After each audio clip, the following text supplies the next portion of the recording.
Welcome to the Her Story Circle podcast, the podcast that brings you the extraordinary tales of everyday women who are changing the world. I'm your host, Gertrude Mache, and I'd like to acknowledge traditional custodians of the land on which we meet today. I also like to pay my respects to elders, past, present, and emerging. Every week, we dive into the lives, challenges, and triumphs of women from all four corners of the globe.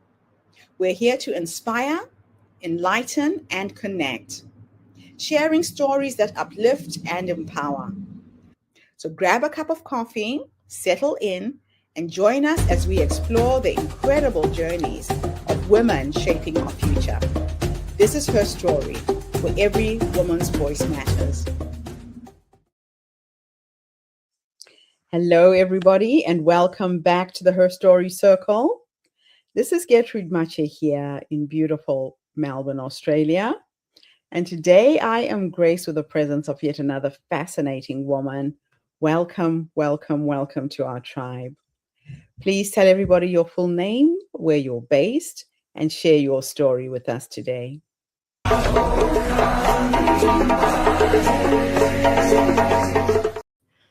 Hello, my name is Rachel Erickson. I am based out of the Boulder, Colorado area, and I'm so excited to share my story with you today. Now, the first time I heard my own voice played back to me, I wanted to turn it off. Not because it sounded bad, but because it sounded visible.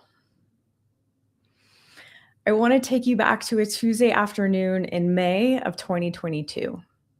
I'm sitting at my desk in my home office when I was living in California. The house is dead, silent. You know that heavy mid-afternoon silence where the only thing you can hear is the hum of your computer fan and that blood rushing in your ears. The air in the room feels so stale. I can smell my cold coffee and my face is starting to feel really hot. I'm resting my hands on the edge of my desk and the laminate feels freezing against my wrists. I had just signed off of my weekly coaching call where we'd had a guest speaker who talked to us about the necessity of getting confident on camera as the leaders and owners of our businesses. I tell myself that I have to blink because the screen is so bright, almost hurting my eyes. In reality, I'm blinking away hot tears. After closing my Zoom window, I'm left staring at a cash flow projection that I'd been working on before the call. Specifically, I can't stop staring at the payroll column. I see the names of the women I've hired, women who believed in me, women who left secure corporate jobs to follow me. I can taste the metallic tang of fear in the back of my throat because the math isn't mathing. I realized in that moment that I had hit the ceiling of what I could do from the shadows. I had spent my entire career being the doer, the one behind the curtain. But I realized that by hiding myself, I was reducing the paycheck of every woman on my team. I pushed my chair back, the sound scraped against the floor, and I took a deep breath. I realized that my introversion, which I had always protected as just my personality, was actually becoming a liability. Remaining invisible was no longer humble, it was irresponsible. So I had to make a choice. I knew I couldn't just try to be visible. I had to build a system for it. I hired that media specialist for my coaching call and did what so many people will tell you about creating videos.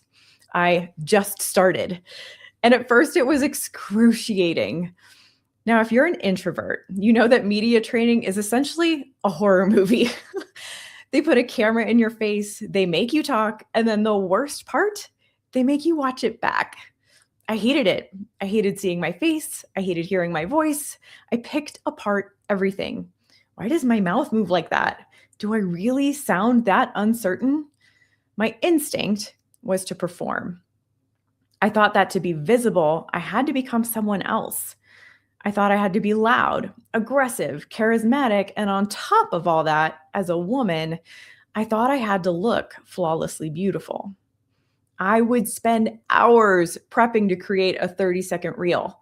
Full hair, full makeup, cute business outfit, all made up on the outside, but terrified on the inside.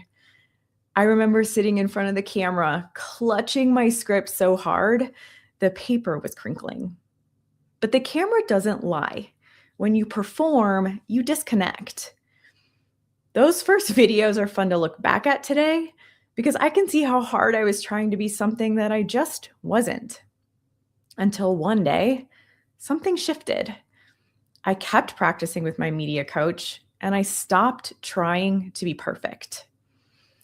As a certified project manager and a fashion industry business leader, I did what any type A introverted operator would do, and I just became consistent. I started a podcast. I set up a schedule. I leaned into the media training. I stopped asking myself, do I feel like recording today? Because the answer was always no. Instead, I decided to standardize the discomfort. I made it a non-negotiable part of my week, just like brushing my teeth is every single day. And then I stopped listening to my episodes to criticize my voice. I started evaluating them to see if I was actually helping anyone. I stopped looking at myself and started looking at the person on the other side of the headphones. And do you know what happened?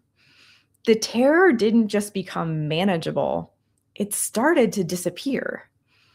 And in its place, something else grew: confidence. And I don't mean just stage confidence or confidence on camera. I mean life confidence. Suddenly, I wasn't just speaking up on a microphone. I was speaking up with my clients. I was speaking up in my marriage. I was telling my husband what I needed clearly and without apology. I was setting boundaries with family members and business colleagues that I'd been too afraid to set for years. The practice of being visible in my business unlocked a version of me that had been waiting to exhale for 30 years. I felt lighter. I felt powerful. Also, for the first time in my life, I actually felt beautiful. I realized that when you learn to trust your own voice in public, you start to trust it in private. You stop second guessing your intuition. You stop apologizing for taking up space. A couple of years into my media routine, I looked back at what I had done, and I realized there was a pattern. It wasn't magic, it was a formula. I now call it the SEE formula, S-E-E. If you are a woman who knows she needs to step out of the shadows, whether that's for your business, your community, or just for yourself, this is how you do it. First, you standardize. Don't wait for inspiration. Don't wait to feel ready. You will never feel ready. You have to standardize the act of showing up. Make it a routine. When you standardize the action, you remove the emotional negotiation. Second, you evaluate. But you have to evaluate the right things. Most of us evaluate our vanity, especially at first. Do I look old? Do I sound shrill? You have to evaluate your impact. Did I say what I meant? Did I help someone? When you shift from vanity to value, the fear loses its grip. Finally, you elevate. This is what happened to me.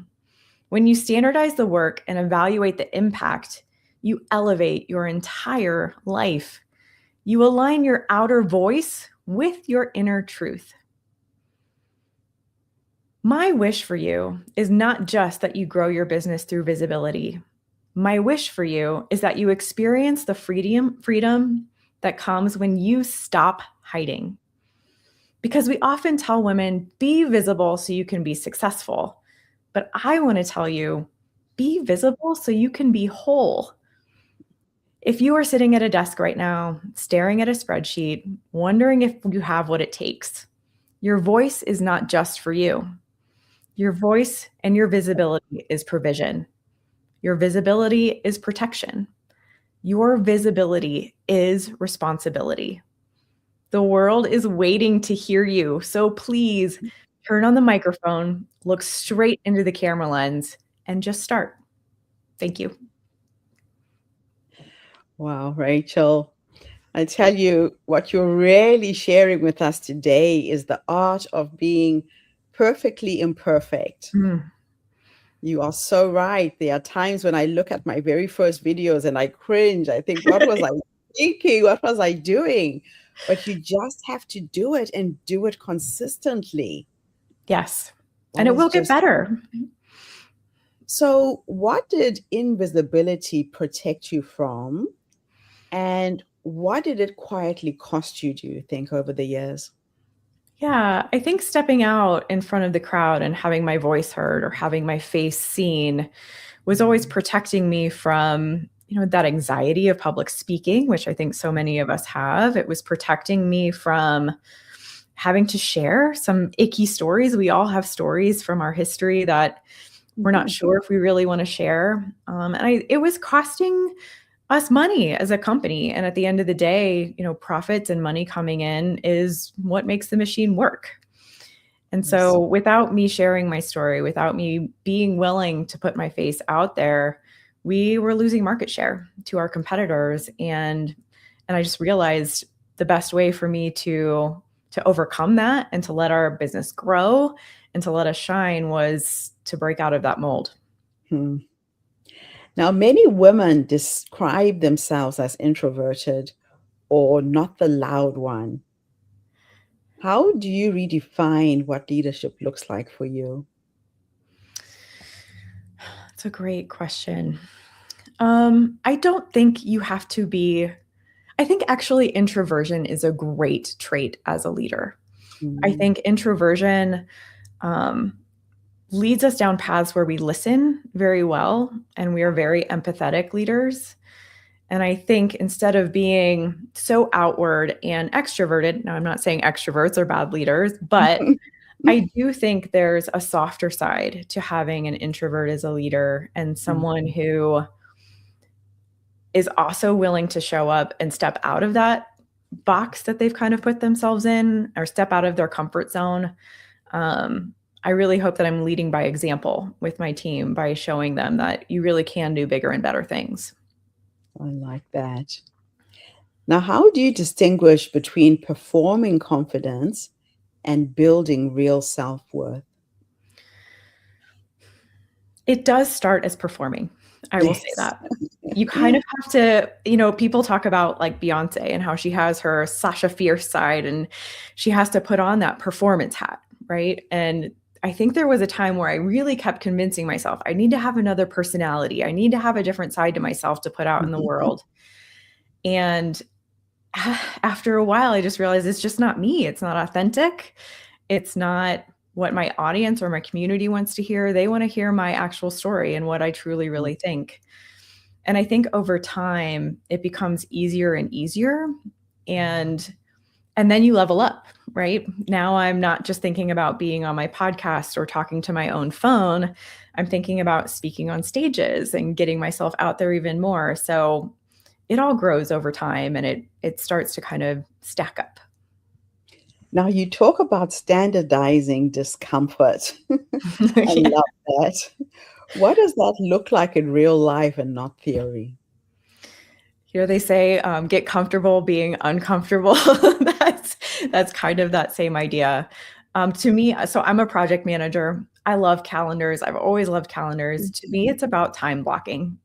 I block out time on my calendar to do recordings, to write captions, to do editing, whatever it needs to be. If I need to practice something, if I need to, I really want to have a great video go out into the world. Maybe I need to practice it a few times. Those things need to go on my calendar. And I Mhm. just have to honor those time blocks that I put there.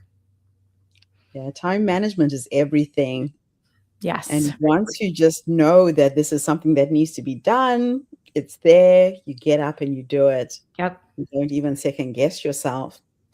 So, how did shifting from self criticism to impact evaluation change your confidence? I've always been the person who didn't want to be on camera at all. Like before I started my company, it's funny, I was actually looking back at some photos like of my husband and I traveling ever since we Mhm. got married. And in every batch of like hundreds of photos from our trips, there are maybe like 2 or 3 pictures of me. There are all these buildings, all these pictures of my husband, and there's just nothing of me because I never wanted that camera on me. And I think having to step in front of the camera for my team and for my company, and kind of forcing myself to get comfortable being visible has shifted the way I've thought about the way that I look in photos, the way that I look on video, the way that I sound, the way that my voice is. I've gotten more comfortable with it. It's just become more natural. And Mhm. because of that, I've stopped looking at myself in the mirror and picking everything apart.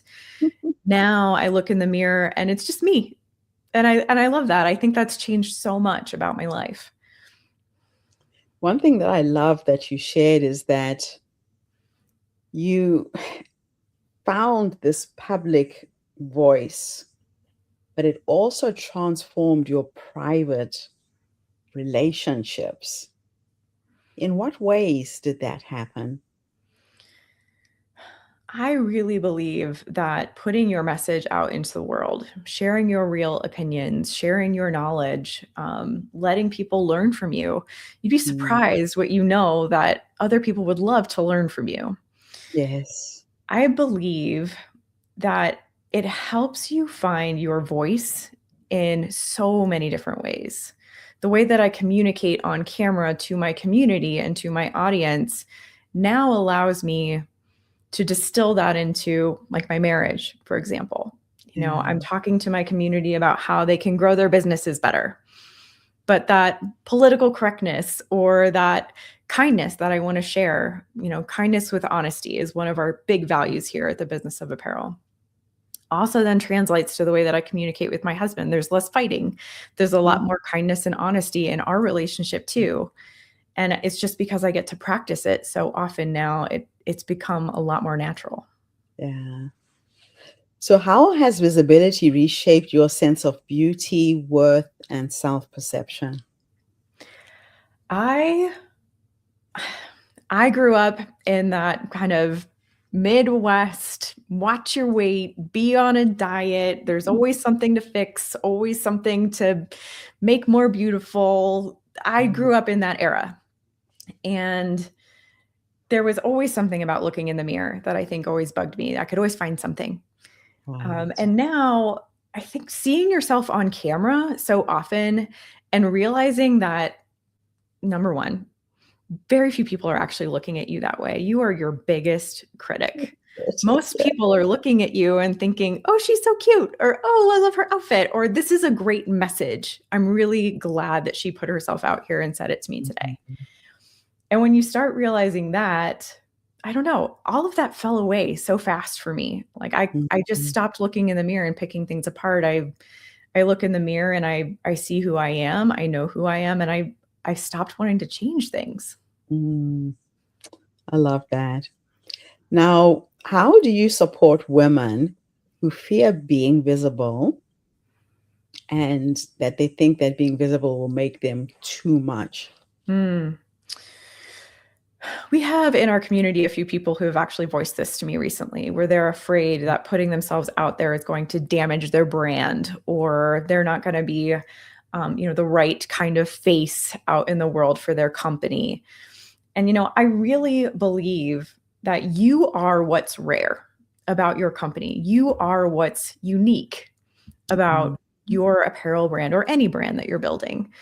And if yes. people can't see your face and hear your voice, it is just going to be so much harder for you to get your message across and for you to sell your goods.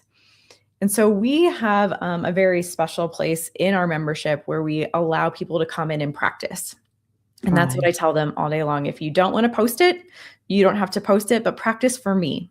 And I'll let you know what I think about it. And we're Mhm. starting to get more and more women doing this. And then they're starting YouTube channels and they're posting every day. And we see their face and people are encouraging them and loving it. And it's just such a beautiful transition we watch. Wow. And you're watching it in real time. Seeing them evolve. That's so beautiful. So, what advice would you give to a woman who's starting her own version of that spreadsheet moment that you had? Owning a business takes courage every single moment of every single day. It's true. And whether it's figuring out your finances, putting those numbers into the spreadsheet, attending your coaching calls and showing up on time, whatever it is going to require your own motivation because no one's going to push you to do it. You have to be there to do it. And it's going to require your courage. You have to take risks. You have to be willing to go that next step. And visibility is just one of those pieces. So stepping into that courage is so necessary. And I know it's scary. I've been there, but Mm, you can get over that fear. I love it. That is so, so true.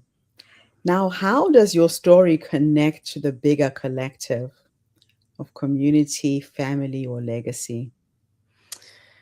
I want to keep sharing this story because I see so many opportunities to be able to help people. I actually was just attending a local Chamber of Commerce meeting this morning, and I'm going to be speaking at a meeting that they're having soon. I really want people to understand that stepping outside of their comfort zone, stepping in front of a camera, which might feel very vanity driven, right? Like, I Mhm. want people to see my face, I want people to see me.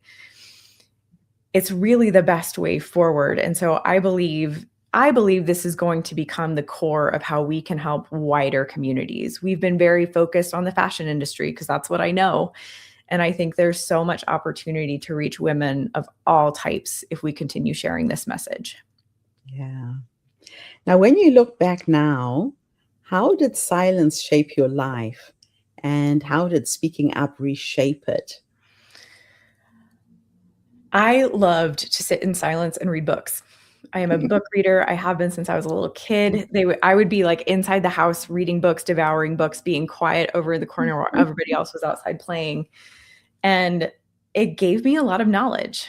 It gave me a lot of intelligence. It gave me the ability to learn very well, very quickly. And I think stepping out of that to now have my voice being heard and being more visible, I've been able to translate that wide bank of knowledge that I have now to share it with others so that others can learn from me in this new way. And it's Yeah, such a wonderful transfer of information that it feels very natural. And I'm loving how it's been turning out. that's beautiful. So, what does aligned visibility look like when you're tired, you're grieving, or unsure, and not just having one of your best days? I love this question. I dance. Mhm. I turn on Oh, really loud music and I dance my little butt off. Because once I've danced and I've sang around the room for a while, my energy is up and I'm ready to go. And that's been my trick. There are definitely days where I do not want to get on camera. I do not want to do it. And I just turn on like a dance playlist and just change that energy. oh man. So just that physical shift, it's interesting you should say that because that really applies to a lot of things in life. Where if you're feeling mentally stuck, the movement of your body can get you unstuck. Yes. Glad you brought that up. So, if visibility was about a life skill and not a branding strategy, what should we be doing differently as women and leaders? It was taught as a life skill. I think we should be teaching, especially young girls, that being visible is more about what you know and the Mhm. message and what you want to impact in the world. It's less about how you look in that cute selfie or what outfit you're wearing or what kind of makeup you have on. I think there is a lot of social media and video that's out there that is based around a certain definition of beauty that Yes. is like, let's just debunk that right now because I think beauty comes in intelligence and beauty comes in volunteerism and wanting to make change. And I think if we can teach young girls that if they have a voice, all of that falls away And there's just so much more opportunity for them to step up as leaders. Mm. So, how do you help women disentangle their true voice from the roles that they've been taught to perform? This is a good one. I'm still working on this one myself. Mm. Finding your authentic voice, finding that language that's very true to you while getting across important messages, while getting across that knowledge transfer that you want to share with your community can be really tough. And you have to find that transition coming out of that performance phase, because you will probably find yourself performing at first.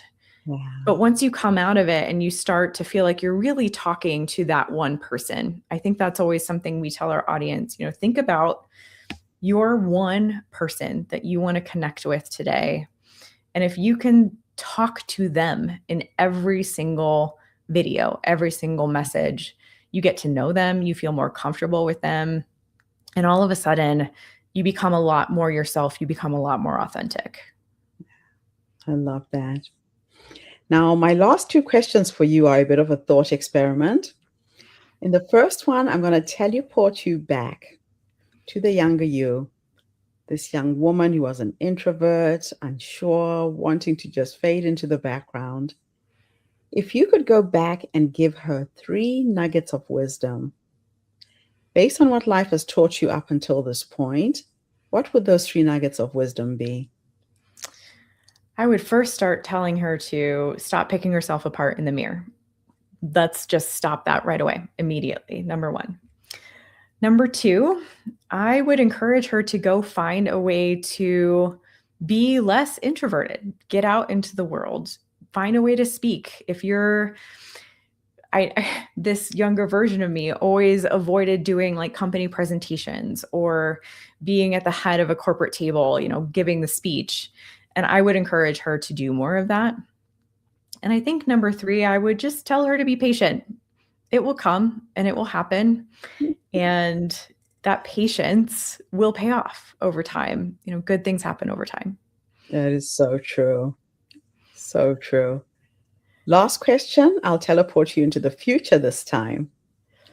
And we are going to go and have a conversation with a 90-year-old you. This amazing woman who has empowered so many other women to find their voices, to find their authentic selves. If you could go into the future and sit with a 90-year-old you, what will you say to her when you finally meet her? Oh, good question. I think I will say thank you, because that woman, that version of me that spent so many years doing something that was never expected for her life, I think stepping out of her comfort zone and being willing to dedicate her career and her life and her inspiration to that, I think is going to create a legacy that will be just so wonderful and so gratifying. I'm excited. I'm excited to see where it goes. I absolutely love that. And you're so right. You have listened to this inner guidance that's within you. And I think a lot of times we look outside of ourselves for answers, for solutions. We forget to go within to tune into that energy of who you really are. So I have a little game that I play. I play with the energy of who I am becoming, and I have conversations with the 90-year-old me. I ask her questions if I get stuck. I normally go to bed with a question in my head as simple as, so what is the next step? Then in the morning, I'm in the shower. I get those light bulb moments and I know exactly what to do next to execute. So it's all about knowing that you have all the answers. You already have them. But tune into yourself and trust yourself.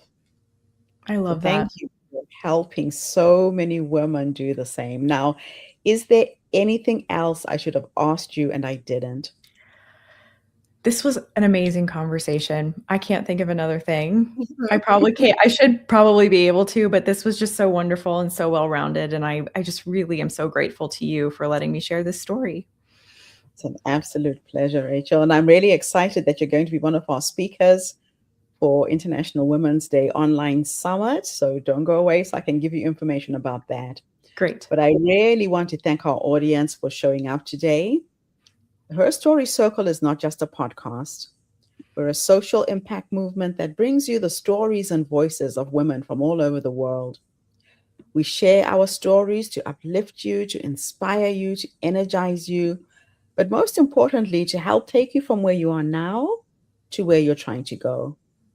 So if you are a woman who is struggling to find your voice, watch this podcast again. Contact Rachel, get support. You don't have to do it alone. Or if you know somebody who's needing help, please tag them on the video. Share this on your social media. Let's help more women step into their own and use their voices to be who they were truly born to be. So I'll be back again tomorrow, everybody, with yet another amazing guest. In the meantime, have a fantastic day, morning, or evening, wherever you are in the world. And Rachel, thanks again for the interview. Thank you. Bye for now, everybody. Thank you for tuning into the Her Story Circle podcast. I hope today's story has inspired you to believe in the power of our stories and the difference you can make in the world when you use your voice. I'm Gertrude Mache, and it's been an honor to share this space with you, where voices from all walks of life come together to weave a rich tapestry of diverse perspectives. Don't forget to subscribe, rate, and review our podcast to help us share these stories with more listeners. Follow us on social media by looking for the Her Story Circle podcast for more updates. And join us tomorrow for another episode filled with courage, resilience, and empowerment. Remember, your story matters, and together we're building a stronger, more inclusive world. Until next time, keep making her story. Thank you so much, Rachel.